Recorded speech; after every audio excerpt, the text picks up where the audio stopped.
Well, tonight on Talking Pints, joining me is actress, impressionist, and somebody who's been a star of Britain's Got Talent. I'm joined by Francine Lewis. Francine, welcome to Talking Pints. Welcome, Nigel. So you were kind of first introduced in a big way to the British public. Britain's Got Talent, 2013. Yeah. You enter the competition, and there's millions of people who watch that and think, well, what would I do?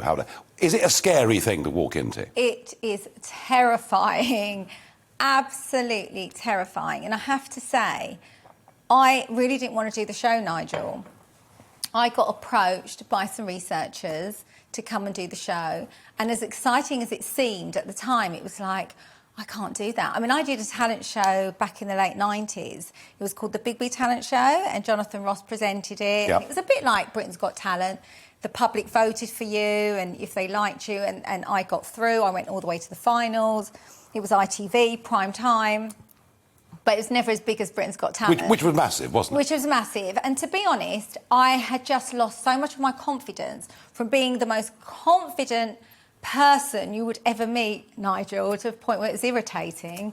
I then had my children and I lost my confidence. You know, I became mummy, got into mummy mode. Which is not a bad thing. Not a bad thing at all, and I wouldn't regret it for the world, because No. I saw everything from the first steps to, you know, everything. But this was a massive make or break for me. And I was nervous because I was a massive fan of Simon Cowell, by the way. I always had a crush on him. I absolutely adore Simon Cowell. And it was the only thing that was making me think, oh, maybe I should do it. You know, Simon will know my name, that sort of thing. And, yeah, it was the best thing. So you had a great success. You got all the way through to the final. Yeah. And that kind of put you in a different place. Yes. Kind of I mean, they to where do you've been say, before. Nigel, they always say this show changes your life. And, and I never, ever thought that was possible. But it really, really did.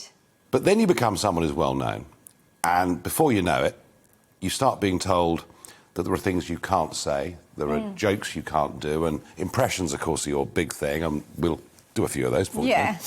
But how difficult is it to be an entertainer, a comedian, in a world where we're... I mean, you've seen the Ofcom stuff today, that we're not supposed to say snowflake or Ramona or whatever.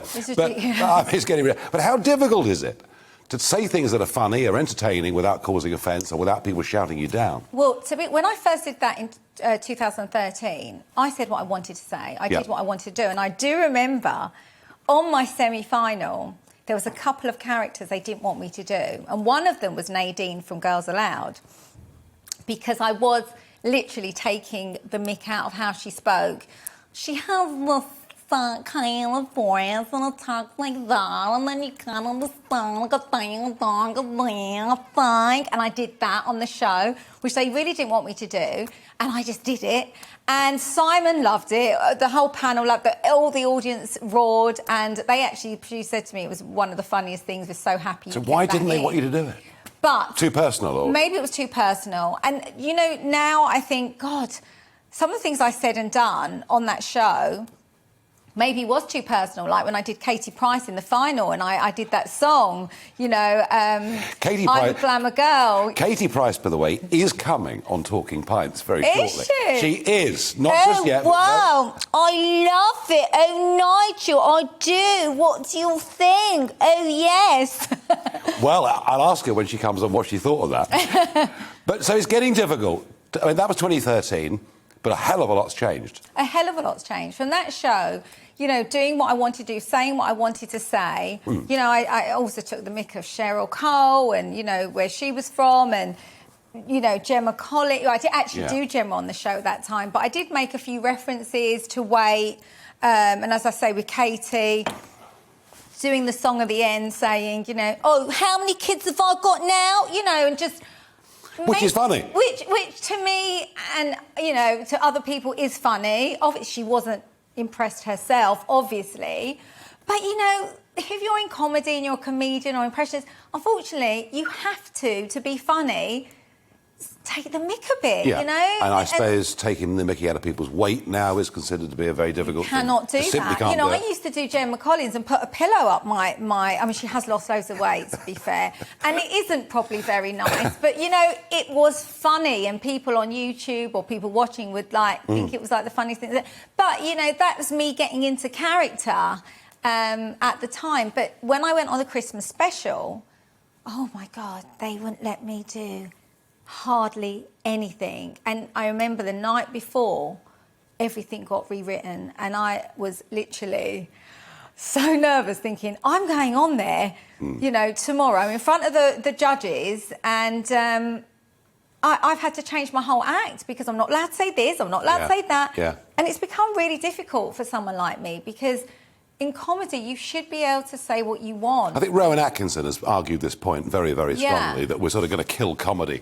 Oh, yeah, I think comedy is dead now. I really do. Yeah, I do. I mean, I'm going to be doing some live shows very soon. I've been doing some corporates. Obviously, it's different at the moment. If I'm doing someone's personal party or something like that, I feel a bit more free of what I can do. Although today. with mobile phones and people put stuff on the internet. This is the thing. This is the thing. And some of my jokes, even, I have to be so careful, you know, that I'm not going to offend, you know.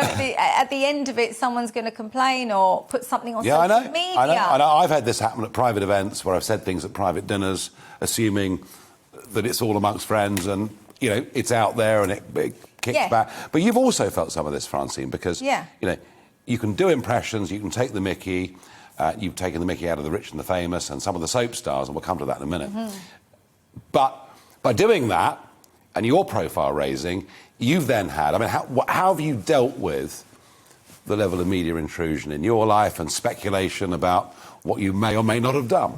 I've put that really nicely, haven't I? Yeah, well, years ago, like when I first started in television, and at that time I did attract quite a lot of media attention. I was doing the Generation Game with Jim Davidson. I mean, it was prime time. Huge show. Yeah, it was every Saturday night on BBC One. How was Jim to work with? Oh, Jim's hilarious. I mean, I know not a lot of people like him. He's very controversial. Oh, he's filling up theatres all around the country. He's one of the funniest people when he's in front of an audience. When there isn't an audience, he's like a lot of comedians.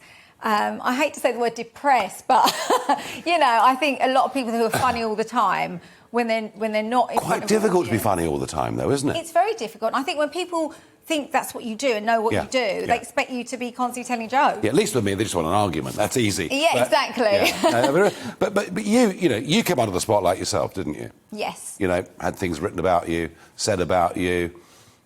How did you cope? How did you cope with that? The thing is with me, Nigel, as well, I think for female, and again, it's so hard, I don't want to say the wrong thing, but females, if they're in the comedy world... You're really talking to me over a drink. Exactly, we're just having a drink, it's fine. When females are in comedy, you're supposed to look a certain way. OK? So I've always had this thing of, oh, you should be in trousers, oh, you should, you know, maybe you'd be funny if you put on a bit of weight, or maybe, you know, if you looked a certain way. But for me, I remember when I was on Britain's Got Talent the first time, people said to me, I really remember you because when you walked out on the stage in this little cute dress and all glamorous, I thought you were going to sing, and then you came out with one of these voices, .com or whatever, and I nearly choked on my pizza. So I kind of like that as well because it makes you a bit more memorable, that you're not just, you know, a comedian that looks a certain way, because obviously people like Joe Brand, and they do look funny and it's part of their appeal because that's why they're so successful. But, yeah, so I feel sometimes it can be something that goes against me, should I say. Yeah, it probably does. And also with females, I have to say to you, Nigel, without mentioning any names, there was a couple of really big impression shows that the producers and the actual star of the show at the time wanted me on as the impressionist, and I was told that the female impressionist didn't want me on the show. And this is why whenever people say, well, women should support women, my whole life, my whole career, it's always gone against me. Women have never, ever supported it. So I have not had the opportunity to do so many primetime TV shows. Again, I don't want to mention the names of these people, but they have categorically said, I don't want Francine Lewis on the show. And I'm sorry to say it, but it's competition. No, but there are barriers in all things in life. Now, what I do notice about the impressions, your favourite impressions, the ones you're best known for, is you've really gone for the soaps in a big way. Yes. You've really gone for Corrie Yes. and EastEnders, and I guess that's because they've got these huge audiences, and so you do the impressions of them, and a lot more people will know exactly who these people are.